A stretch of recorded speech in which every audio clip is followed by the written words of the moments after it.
Hello guys, welcome back to my YouTube channel. और आज की जो हमारी वीडियो है वो है कनाडा में वर्क राइट्स के बारे में। अगर आप कनाडा में लंबे समय से रह रहे हो तो आपको वर्क राइट्स के बारे में ज़रूर पता ही होगा, लेकिन इंटरनेशनल स्टूडेंट्स को इन चीज़ों के बारे में बहुत कम पता होता है, बहुत कम नॉलेज होती है। तो आज की हमारी जो वीडियो है वो इंटरनेशनल स्टूडेंट्स को ध्यान में रखते हुए मैंने बनाई है, ताकि मैं उनको एक्सप्लेन कर पाऊँ कि कनाडा में वर्क राइट्स क्या क्या हैं और वो इनको कैसे यूज़ कर सकते हैं। So let's start this video. तो गाइज, वीडियो शुरू करने से पहले मैं आपको बताना चाहती हूँ कि ये जो वर्क राइट्स हैं वो सभी लोगों के लिए है जो कनाडा में इस टाइम काम कर रहे हैं। चाहे आप लोग एक कनेडियन सिटीजन हो, चाहे आप एक इमिग्रेंट हो, या फिर आप एक इंटरनेशनल स्टूडेंट हो, ये वर्क राइट्स सभी के फेवर में काम करते हैं। तो जो हमारा पहला वर्क राइट है वो है राइट टू नो।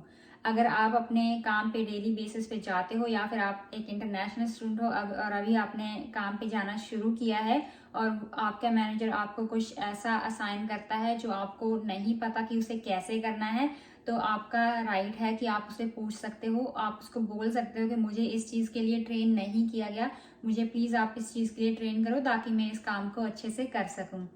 इसके अलावा you have right to know about your workplace hazards.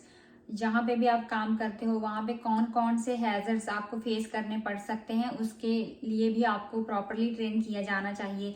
जो आप लोग ई लर्निंग्स करते हो अपने काम के पहले वीक पे, वो ई लर्निंग्स आपको यही चीज़ें सिखाती हैं कि वर्क प्लेस हैजर्ड्स कौन कौन से हैं और उनसे आप लोग कैसे बच सकते हो। ये चीज़ आपकी ट्रेनिंग का पार्ट ही होती है और ये चीज़ कनाडा में मैंडेटरी है। अगर आपको कोई भी आपका मैनेजर बोलता है कि आप ये ई लर्निंग मत करो या फिर इसे स्किप कर दो, तो आप उसकी कंप्लेंट भी कर सकते हो।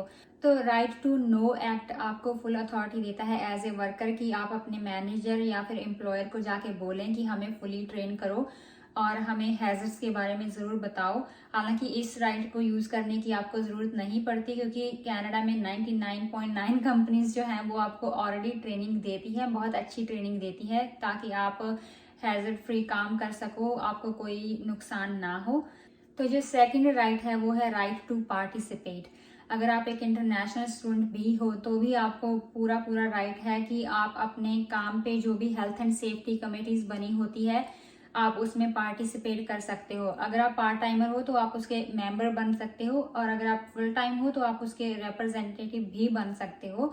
तो उनको कुछ फुल टाइम और पार्ट टाइमर्स टीम मेंबर्स चाहिए होते हैं, और ये हर एक जगह पे जहाँ पे मोर देन 10 या 15 एम्प्लॉयज़ हैं वहाँ पे उनको हेल्थ एंड सेफ्टी टीम बनानी ही पड़ती है। अगर टीम छोटी है तो वहाँ पे मैनेजर या फिर सुपरवाइजर 2 लोगों की टीम होती है। लेकिन हर जगह पे आपको पूरा पूरा राइट है पार्टिसिपेट करने का। ऐसा नहीं है कि अगर आप एक स्टूडेंट हो तो आप पार्टिसिपेट नहीं कर सकते। इसके अलावा अगर कोई भी प्रोटेस्ट होता है आपके काम पे तो भी आपको पूरी जो अथॉरिटी है कि आप उस प्रोटेस्ट में पार्टिसिपेट करो। कोई भी एम्प्लॉयर आपको ये नहीं बोल सकता कि आप प्रोटेस्ट नहीं कर सकते। ये भी कनेडियन गवर्नमेंट ने वर्कर्स को राइट दिया हुआ है। कनाडा में करंटली बहुत सारी जो वर्कर यूनियंस ऑलरेडी बनी हुई हैं, आप उन यूनियंस का पार्ट बन सकते हो। हाँ जी, ये थर्ड वर्क राइट है वो है राइट टू रिफ्यूज।